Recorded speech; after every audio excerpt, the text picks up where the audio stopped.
chers internautes, et bienvenue à la Minute Stan. Et nous allons parler aujourd'hui, comme d'habitude, des astuces pour mieux gérer son entreprise. Nous essayons d'être le plus didactique possible et aussi le plus simple possible. Parce que l'idée, ce n'est pas de vous impressionner, mais plutôt de vous orienter et vous donner des tips, des astuces pour pouvoir mieux gérer votre entreprise. Aujourd'hui, nous allons parler de la stratégie de gestion des changements dans une entreprise. Vous êtes de jeunes entreprises, évidemment, personne ne vous dit que vous n'allez pas faire face à des chocs. Il y a beaucoup de chocs d'ailleurs dans la vie d'un entrepreneur. La vie de l'entrepreneur ou la vie entrepreneuriale n'est pas un long fleuve tranquille, donc il peut y avoir des chocs extérieurs et des crises. Comment est-ce que vous vous adaptez à ces changements-là? Et ces changements peuvent créer une rupture importante dans votre entreprise. La première chose, c'est de savoir qu'il faut prendre conscience du fait que la vie entrepreneuriale n'est pas un long fleuve tranquille. Et ceci dit, une fois que vous avez pris conscience de ça, vous rentrez dans une logique d'anticipation et de planification. Vous mettez en place différents scénarios.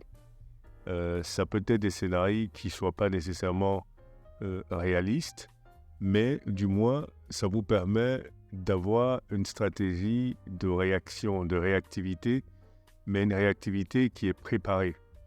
Vous savez, résoudre un problème qui se produit qu'on n'a pas anticipé, c'est beaucoup plus difficile que résoudre un problème qu'on a plus ou moins anticipé.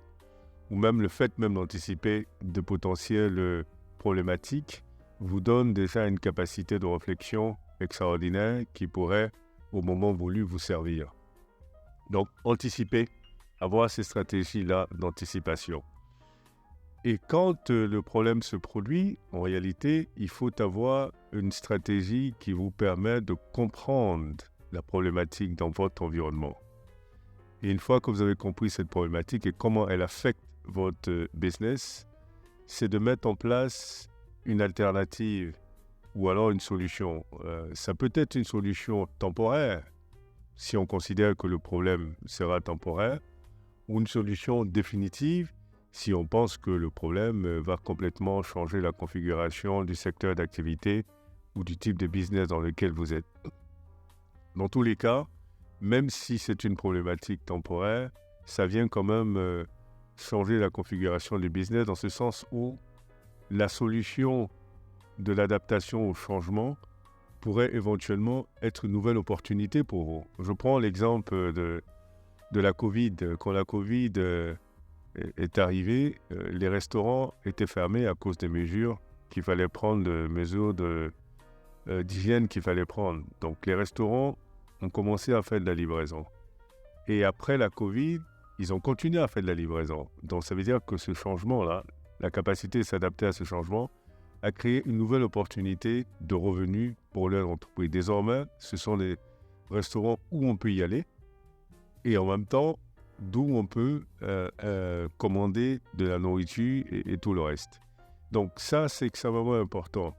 La capacité de pouvoir s'adapter aux changements structurels ou aux changements occasionnels dans le secteur d'activité dans lequel on opère. Et ça, ces changements, ils opèrent de façon périodique. Et si vous n'êtes pas prêt, malheureusement, vous risquez de vous retrouver devant une grosse crise et vous n'aurez pas les moyens d'y faire face. Voilà pour aujourd'hui, c'était la Minute Stan, débat, discussion, astuces sur la capacité de gérer le changement dans une entreprise, dans notre environnement, l'environnement africain. Je vous donne rendez-vous pour la semaine prochaine pour d'autres astuces. Peace. Word up.